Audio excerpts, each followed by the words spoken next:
there's an artist out there that lives in Europe, or the UK, or the EU in general, I don't know exactly where, by the name of Rizzy Draws. Rizzy Draws, because this is Pride Month, decided to do a comic, a cartoon strip about how they wish they could be in the United States celebrating Pride Month with their friends because they can't do it here.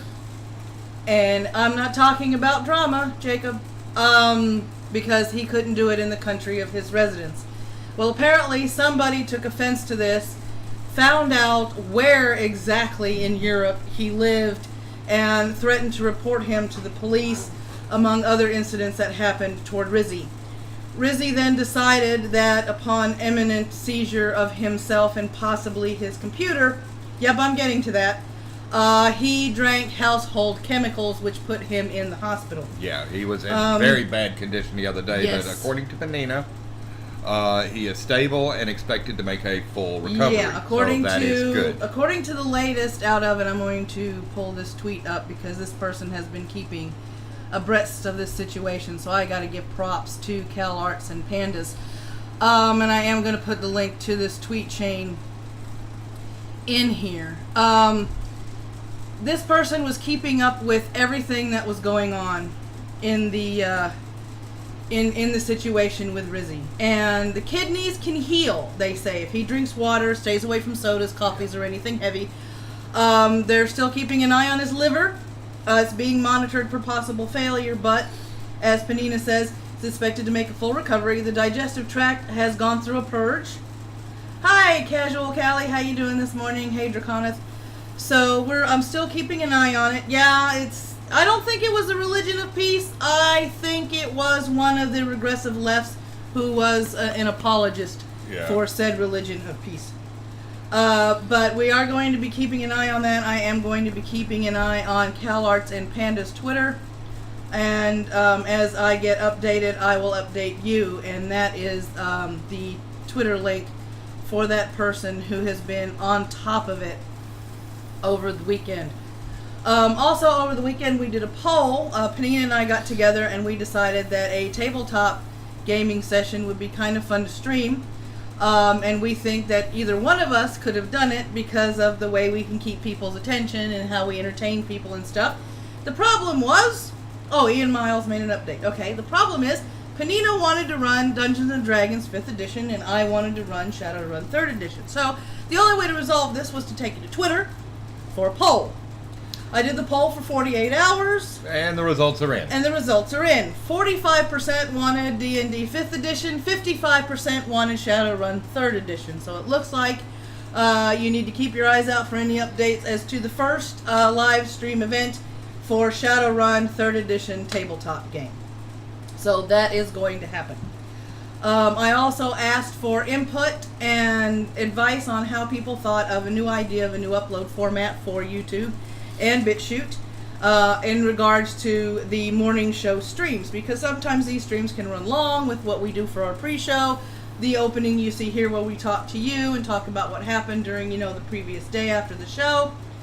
I decided that it would be better for me to do 2 small uploads. One highlighting the Twitter segment if there was any thing coming out of the government of note, any statements that we read or anything like that. And then a second upload that was just the news portion of the show. Yep. And Fuckwad, who is a patron of mine, said that it sounded like a good idea because sometimes he can't make it to the show and he would like to just see the news snippets. So from now on, what's going to be uploaded in terms of the edited stream on YouTube is going to be just the Twitter segment and just the news segment. So if you want to see the entire show, you have got to be here at 10:30 in the morning. Now, just to do this and everything, Callie just said something. It was storming so hard yesterday.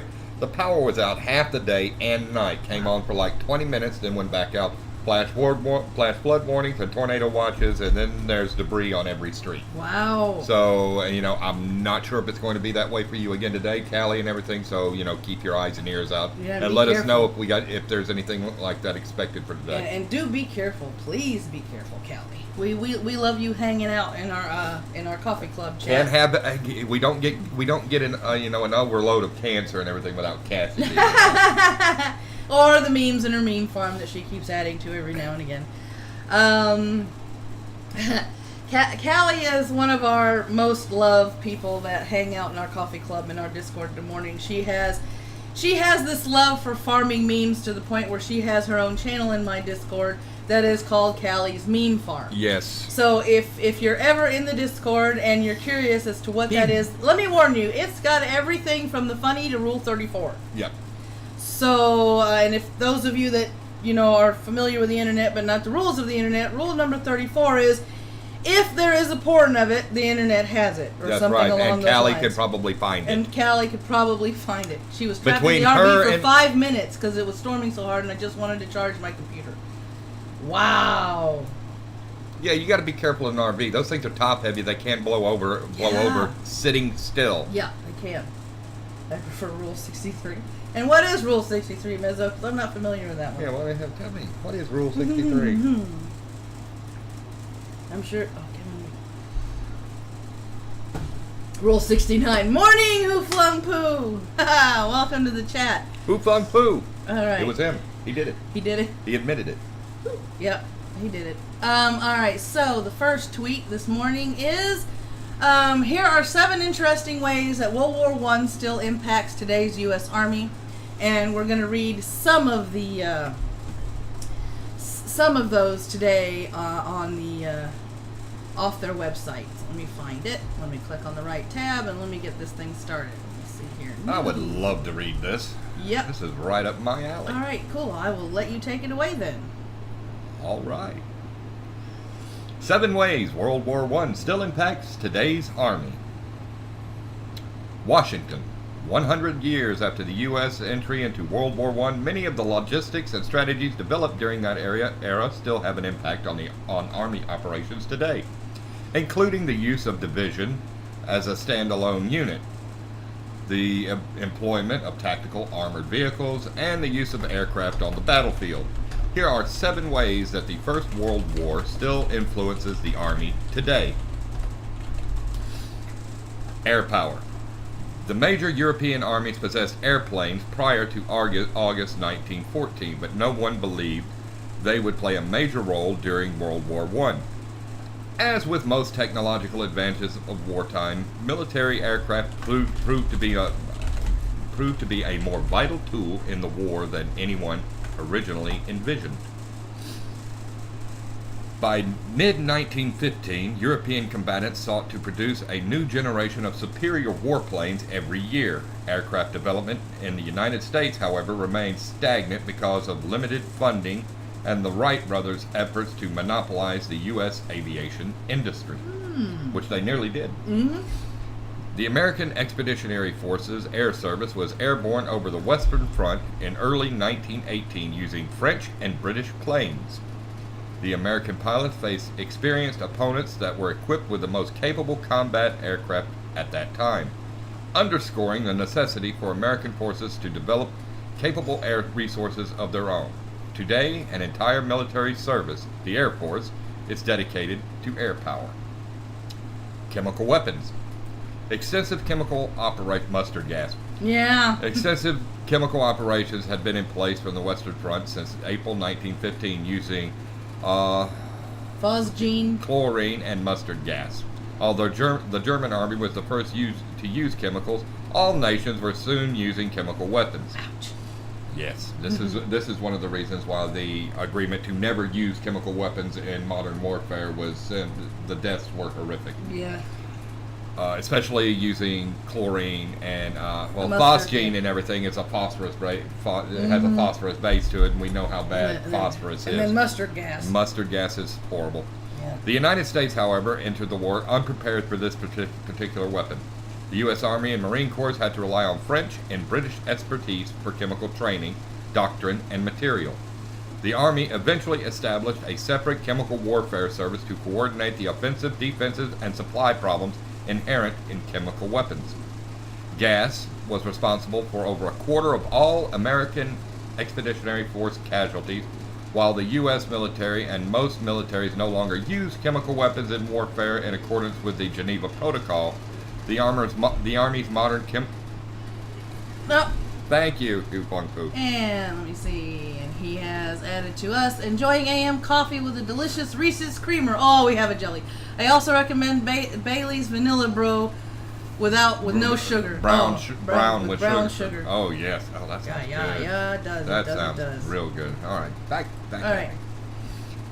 The Army's Modern Chemical War Corps still works to protect soldiers against chemical and biological attacks. Communications.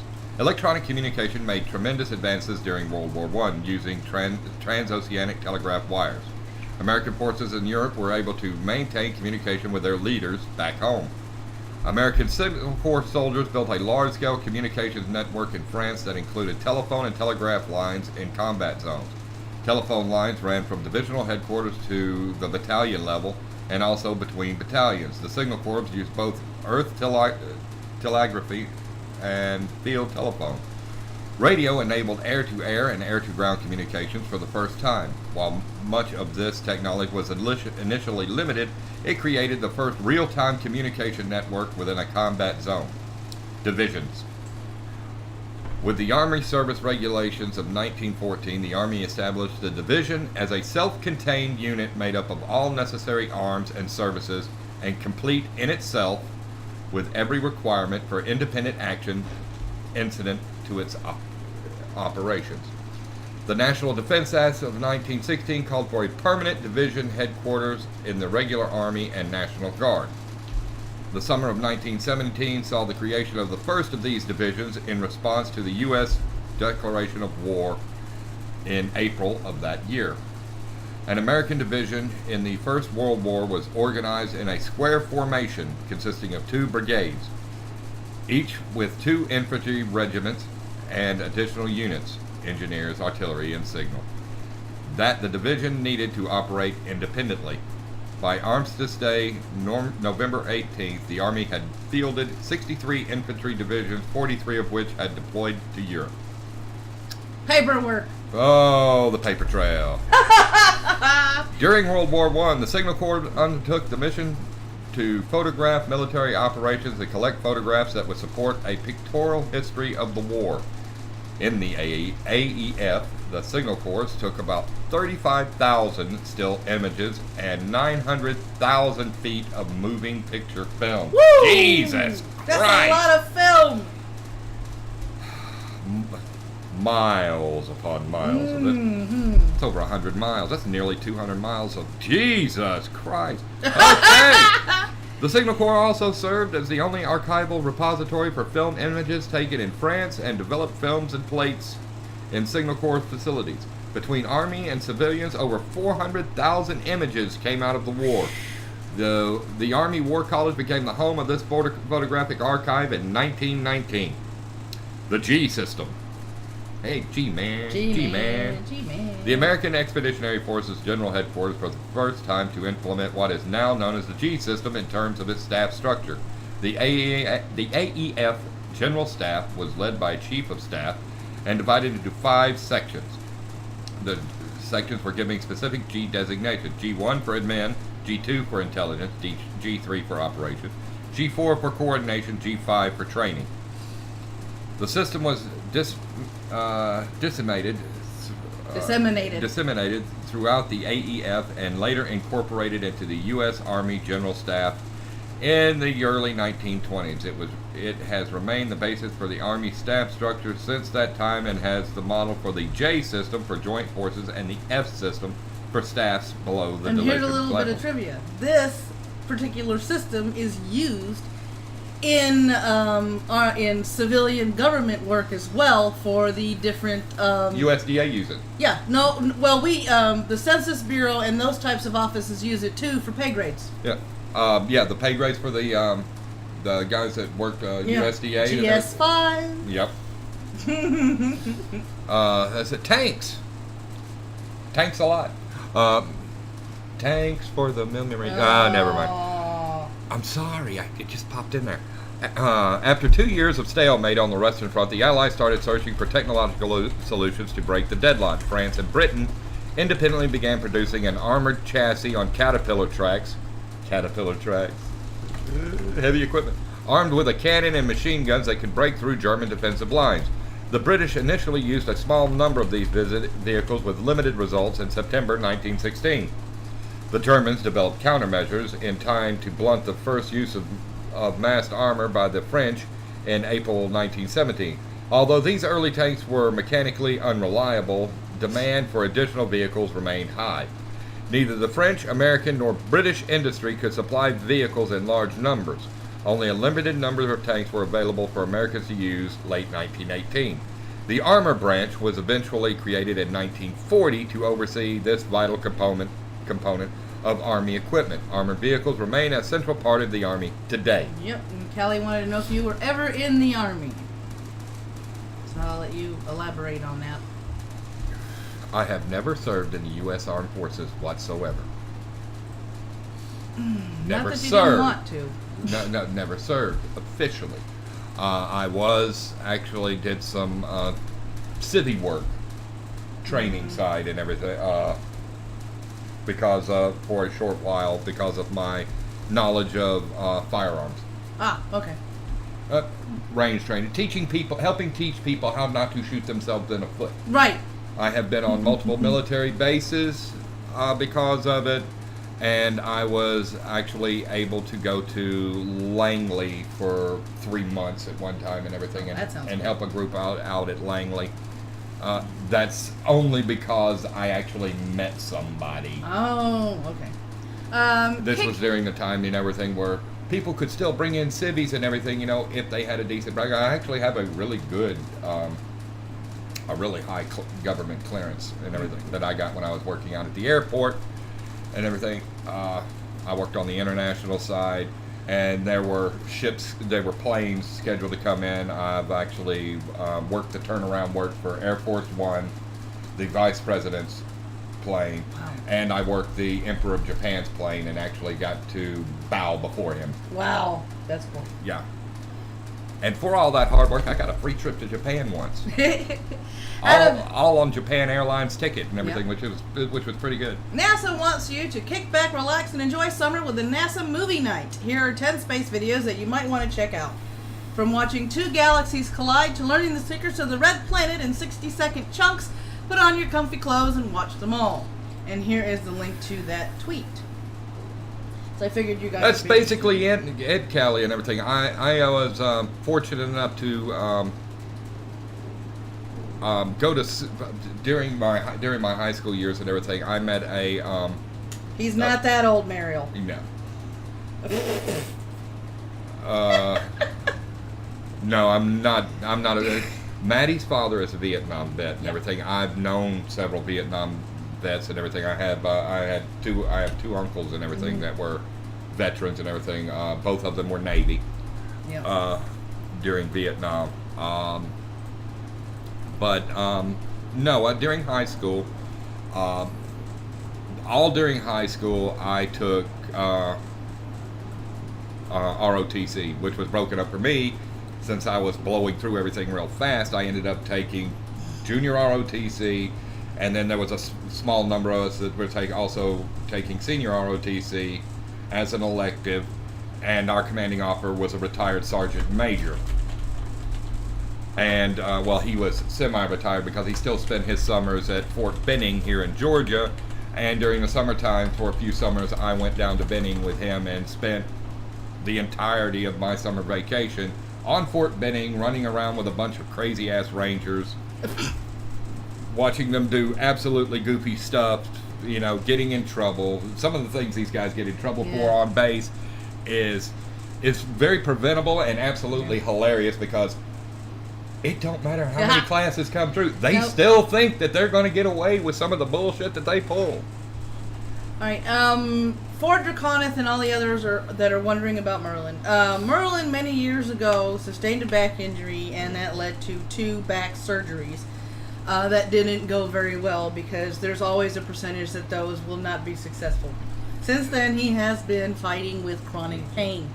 As of recently, he hasn't been able to be on the show because the pain has been too much for him to bear to be able to sit on the show to help me come up with the news stories and to help commentate on the news. Look, I understand exactly where he's coming from. I've seen the roommate, former Army Ranger, and everything. Hip, back, knee, ankle problems. Yeah. And everything. This is yes, depending on what you do in the service, if you go through jump school, you're gonna mess up your knees. Your back. Your back. Yeah. Back, especially your lower back, your hips, your knees, your ankles, and everything. They take a lot of practice. I've been on that jump tower.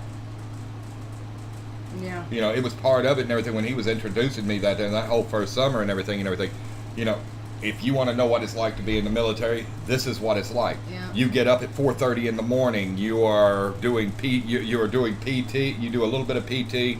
You hit the mess hall. You know, everything has a place. Everything in its place. Everything better be neat and tidy and everything. And they better be able to bounce a quarter on your bunk. Yep. And out of the Department of Interior this morning is not a still picture, but a squee moment. Yeah, this one. Because it has to be a squee moment. Because it's little baby turtles. Y'all, look at these turtles. Oh my God. Oh my God. Oh my God, the turtles. Oh my God. Oh my God. Look at that cute little turtle. I know you're looking at me weird. Look at that little guy go. He's heading toward the sea. He has to be. It's cute. It's just too bad he's not big enough for soup. Told you. They're sea turtles. He had to take a break. Yeah. Wiggle, wiggle, wiggle. Yep. Okay, that's enough. That's enough cheeriness for me and everything. Back to the grumpy shit. Back to the grumpy shit. Yeah, back to the grumpy shit. Go, little turtle, go. Yep. Go, little T. He's almost there. Oh my God! There's the ocean. Oh my God! And there he goes. Whoosh.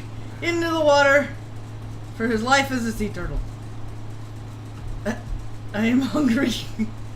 And on this day in history, we're going to start out with, it's a double shot actually, because yesterday was Happy Father's Day, and Happy Father's Day to those in the chat that are single fathers, married fathers, fathers of any type. That includes grandfathers, great-grandfathers, and people that are filling the fatherhood role. Yes. Happy Father's Day to you. And just for Callie, and if at one point, you know, she wants me to speak to him and everything, military life isn't for everybody. It's like basically like driving a truck. Have a good day at work, Callie. She's got to go to work. Yeah, all okay. right. But we'll get with Callie later and everything. We'll If she wants somebody to talk to him about it, I can let him know what military life is like. It's not all sunshine and rainbows. All right. Today in history, June 17th, that's Father's Day. 362 AD, Emperor Julian issues an edict banning Christians from teaching in Syria. Fuck him. Sir Francis Drake claimed San Francisco Bay for England. 1775, the British take Bunker Hill outside of Boston after a costly battle. Don't fire till you see the whites of their eyes. Exactly. Napoleon, 1799, Napoleon Bonaparte incorporates Italy into his... This is mine. You have a flag. Too bad, it's French. 1848, Austrian General Alfred Winchik Gratz crushes the Czech uprising in Prague. Great. I thought it was Prague. Thought it was Prague. Oh well. 1854, the Red Turban Revolt breaks out in Guangdong, China. Boy. Yeah, 1856, the Republican Party opens its first national convention in Philadelphia. 1861, Abraham Lincoln witnesses Dr. Thaddeus Lowe demonstrate the use of a hot air balloon. 1863, on the way to Gettysburg, Union and Confederate forces skirmish at Point of Rocks, Maryland. Oh, let's see. 1872, George M. Hoover begins selling whiskey in Dodge City, Kansas, a town which had previously been dry. 1876, General George Crook's command is attacked and bested on the Rosebud River by 1,500 Sioux and Cheyenne under the leadership of Crazy Horse. You fucked up. 1912, the German Zeppelin's SZ-111 burns in its hangar in Friedrichshafen. 1913, U.S. Marines set sail from San Diego to protect American interests in Mexico. Ooh. Okay, yeah, that was right close to the beginnings of the Rough Riders. Yeah. Okay, 1917, the Russian Duma meets in secret session in Petrograd and votes for an immediate Russian offensive against the German army. 1924, the fascist militia marches into Rome. 1926, Spain threatens to quit the League of Nations if Germany is allowed to join. Woo. 1930, the Smoot-Hawley tariff bill becomes law, placing the highest tariff on imports to the United States. 1931, British authorities in China arrest Indo-Chinese communist leader Ho Chi Minh. Ho Chi Minh. Ho Chi Minh. Trail. That's where it comes from. 1932, the U.S. Senate defeats the bonus bill as 10,000 veterans mass around the Capitol. 1940, the Soviet Union occupies Lithuania, Latvia, and Estonia. 1942, Yank, a weekly magazine for the U.S. Armed Forces, begins publication. Yank, everything like Brits. Take a deep breath. One of them almost got killed because of it. Never mind. 1944, French troops land on the island of Elba in the Mediterranean. 1950, Surgeon Richard Lawler performs the first kidney transplant operation in Chicago. 1953, Soviet tanks fight thousands of Berlin workers rioting against the East German government. 1963, the U.S. Supreme Court bans the required reading of the Lord's Prayer and Bible in public schools. We still did it, by the way. Up until I went to high school. It was still a thing. 1965, 27 B-52s hit Viet Cong outposts but lose 2 planes in South Vietnam. 1970, North Vietnamese troops cut the last operating rail line in Cambodia. 1972, 5 men are arrested for burglarizing Democratic Party headquarters at the Watergate complex in Washington, D.C. 1994, millions of Americans watch former football player O.J. Simpson facing murder charges drive his Ford Bronco through Los Angeles, followed by police, which is an accurate representation because that wasn't a chase. Yeah. Because there was no high speed involved.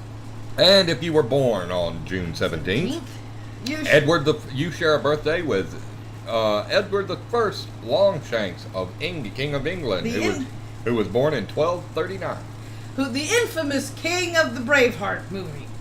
John Wesley, English evangelist and theologian, founder of the Methodist movement. Oh, you're the problem. 1742, William Hooper, signer of the Declaration of Independence, was born. James Weldon Johnson, African-American poet and novelist, the autobiography of an ex-colored man.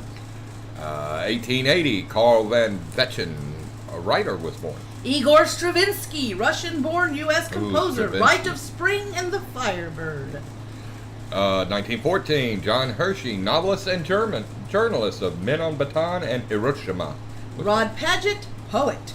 Today in history for today, if you were born today, this is what happened on your birthday. Hey, haircut man. Oh, Lord. Hey, Batman. Hey, Batman. In 1155, German-born Frederick I Barbarossa is crowned Emperor of Rome. You notice how all the problems start with the Germanics. Yes. Go ahead. In 1667, the Dutch fleet sails up the Thames River and threatens London. Boy, did they fuck up. I think it's the Thames.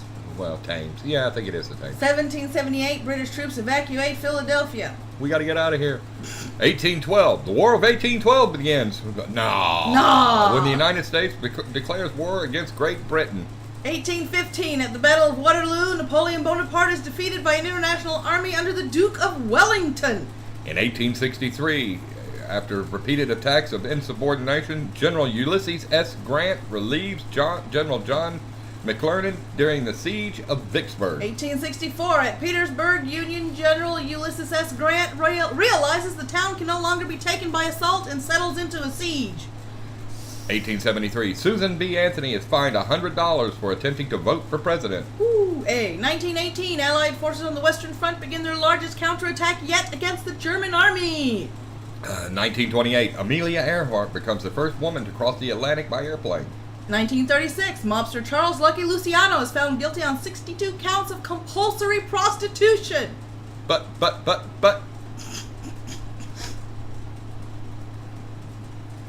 I ain't gonna say it. Never mind.